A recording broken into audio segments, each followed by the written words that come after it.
Welcome back, Epic families. It feels like forever since we've been together, but I hope that you're excited to be back with your Epic family and that you had a great Christmas break and you got to spend time with people you're close to and celebrate some of the holidays. And I just hope overall it was kind of a refreshing time for you. I'm excited for the coming weeks and the events that we're going to be having. First of all, this coming Saturday, so the 16th, we're going to Howard's skating rink in South Bend. We're meeting at the Hub at 1:15, and we plan to return at 6. So if you would like to go to that, we have tickets available. Let your leaders know, or text Nick or I, and we would love to get you more information so we can go together as a group and just have fun hanging out and skating in an awesome place. There are, like I said, a lot of other events coming up, so make sure that you're checking the Facebook page, and your leaders will be texting you info. Just make sure that you're caught up to the things that are happening, just so you can know the awesome, exciting things that are coming up. But let's get into the teaching. So the next 2 weeks, I'm going to be talking about priorities. And you may say, Joe, well, why priorities? A lot of things come up in my life, and I already have to deal with them anyway, so why do I prioritize anything? And that's honestly a fair question. But I want to share some statistics with you just about the way that we prioritize things now. And if you want to see and read out these statistics I'm going to share, it'll be in the email that we send out to all the staff, so just ask them, and you can fact check me if you'd like. But I'm going to go ahead and read off a couple of these interesting statistics for you. So first, an average of 3 hours per day is spent on social media, just in the general population. So an average of 3 hours per day. American teens between the ages of 13 to 18 used entertainment screen media, so that's Instagram, Twitter, YouTube, Netflix, for an average of 7 hours and 22 minutes each day in 2019. 57% of all teens agree that using social media often distracts them when they should be doing homework. 54% of teen social media users agree that it often distracts them when they should be paying attention to people they're with. And 49% of teens smartphone owners say that they've been woken up by their phones during the night by a call, text, or notification. So these seem like statistics that are kind of obvious, right? It's like, yeah, of course we're woken up by our phones. Of course it distracts us when we're with people. And the last one is 42% of teens agree that social media has taken away from time they could spend with friends in person. So this isn't an argument. This isn't a debunking of social media. No, there's no arguing that we live in a day where everyone desires instant gratification. And if we have to wait too long in the drive-thru, we get frustrated. If we have to stand and watch the time tick down on the microwave, it's almost unending. And don't even get me started going to the doctor's office, having to wait for the doctor, because that feels like it will never end. It's almost unbearable. At the same time, one could argue that this generation wastes more time than ever. But you may say, Joe, that doesn't really make sense. How are we a society that prioritizes instant gratification, but then we also waste more time? It seems like an oxymoron, and you're right. It having to wait more than 90 seconds in the drive-thru line for my Starbucks drink upsets us. Surely we must hate wasting time. And yet we just learned with the statistics that I just shared that an average American spends 94.2 hours per month on social media, email, watching television.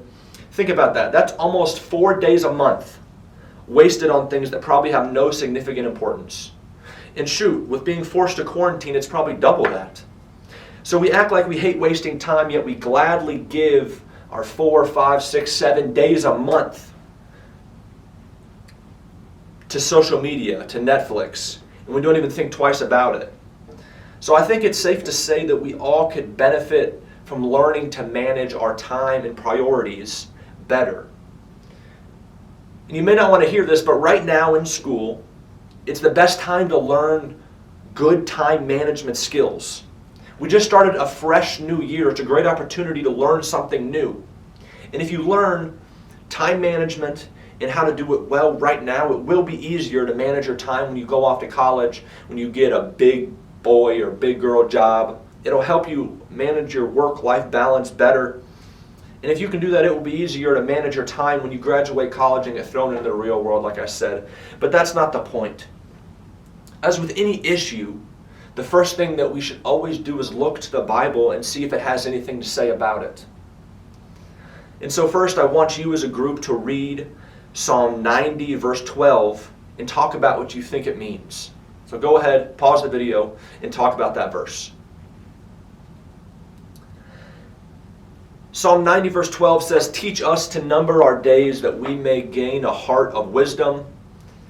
But what does that mean? What does it mean to number your days? Let's think about it. None of us know the exact number of days that we have to live. We don't know. We do know that we don't have forever to live on this earth. So keeping that in mind, we can look at it and we have a small, fleeting moment, fleeting number of days. Are you a planner who takes care of the important things? Are you maybe more like me a little bit, who procrastinates a bit, who pushes everything to the last possible minute? Or do you even think about how you use your time? It's easy just to let time pass us by and not even think about it. But most importantly, where does God fit into that? Where does He fit into your time? So let's read another passage. Read Ephesians 5, verse 15 through 17, and talk about it as a group. Those verses say, "Be very careful then how you live, not as unwise, but as wise, making the most of every opportunity, because the days are evil.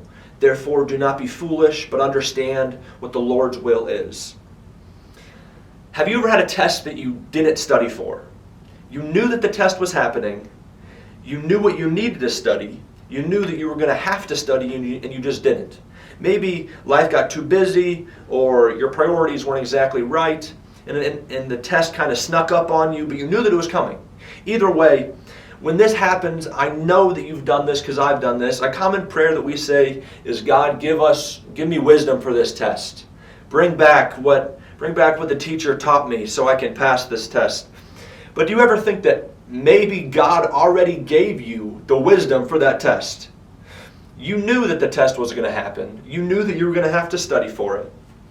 You knew that if you didn't study, you were going to struggle. You had the time and the resources, but you decided not to study. Wisdom would have been using the time that God gave you and the brain that God gave you to study for the test that was coming up. This verse says to be careful to live as wise. How does that relate to time management? It actually relates to it more than you think. How you spend your days adds up to how you spend your weeks, to how you spend your months, to how you spend your life. And so if you're spending your days wasting time, avoiding what you need to do, then you are essentially building a bad habit to spend your weeks, months, and years that way. And that is not a wise way to live. This verse also urges us to make the most of every opportunity. Do not be foolish, but understand what the Lord's will is. And do you know the best way to understand the Lord's will? I'm sure that you've been reminded of this and told this all the time. But the best way to understand the Lord's will is actually spending time in the Word. Spending time communicating, talking to God, learning more about His plan for you. The more you are spending time with Him, the easier it will be to make the most of every opportunity. But why? This world will tell you to find your inner peace. To be successful, all you have to do is believe. Or if you love yourself, then you'll be happy. But I would argue that the prioritization of self over everything else, over the truth of the Scriptures, that has led us to the most unhappy, social media addicted, lots of followers but no friends generation. I want you as a group to read James 4:14 and talk about what that verse means.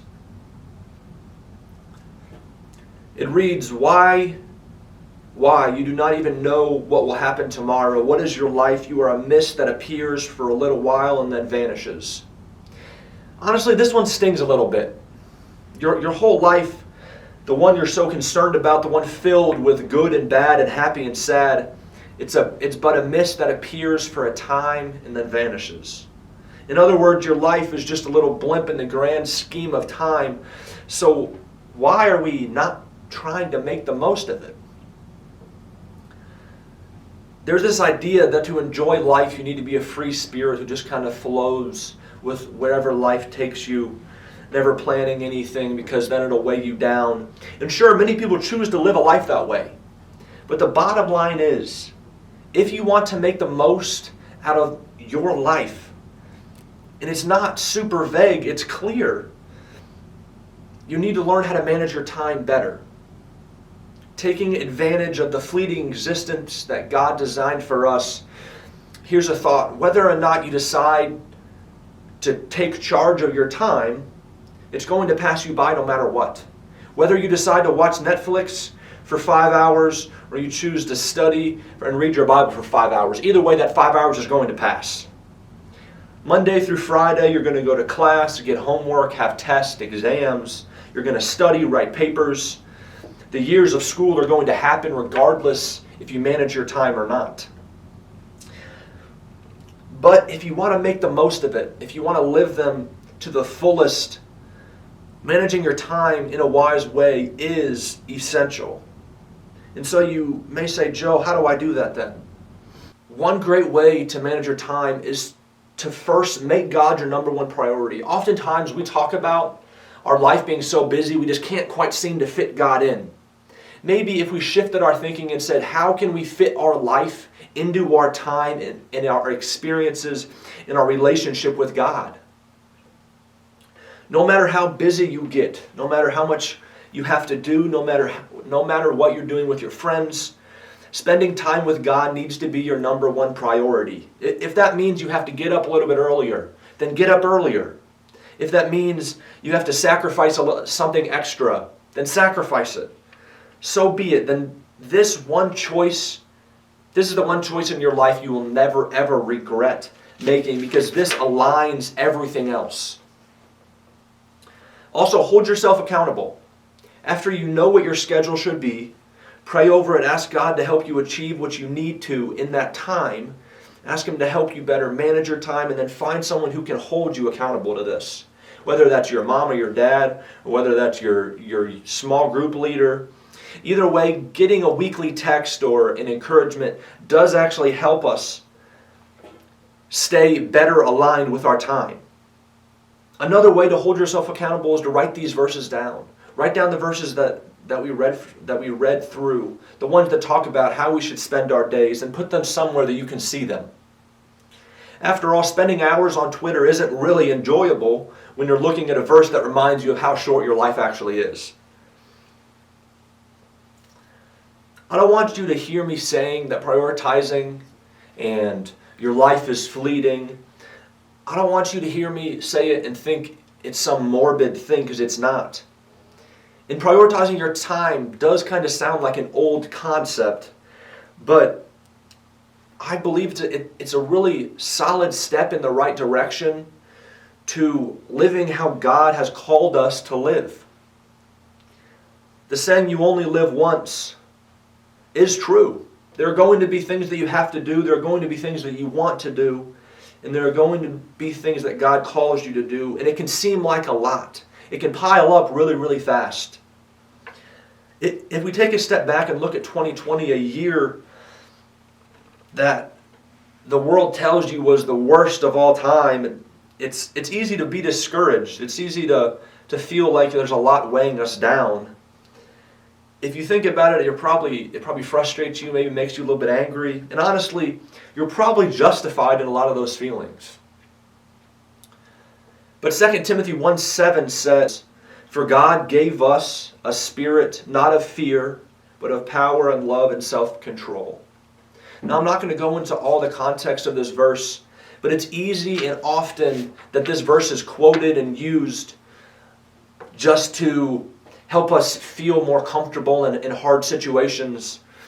And we live in a scary world, and so we like verses like this to remind us to be strong and not to be chickens. But I believe this verse also tells us that it should be a priority of ours to remind ourselves that what our mission is here on this earth is to not be cowardly, to indeed live with not a spirit of fear, but one of power, love, and self-control. And while the world tells you to listen to your heart and to go with the flow and to just let life pass you by, I challenge you to, when you wake up tomorrow, think about how you can prioritize those moments to spend time in your word. If you're wondering what's going to happen next, if you're worried about where this world is going, I encourage you to spend time in the Scripture. Spend time praying about the things you fear. Talk about them.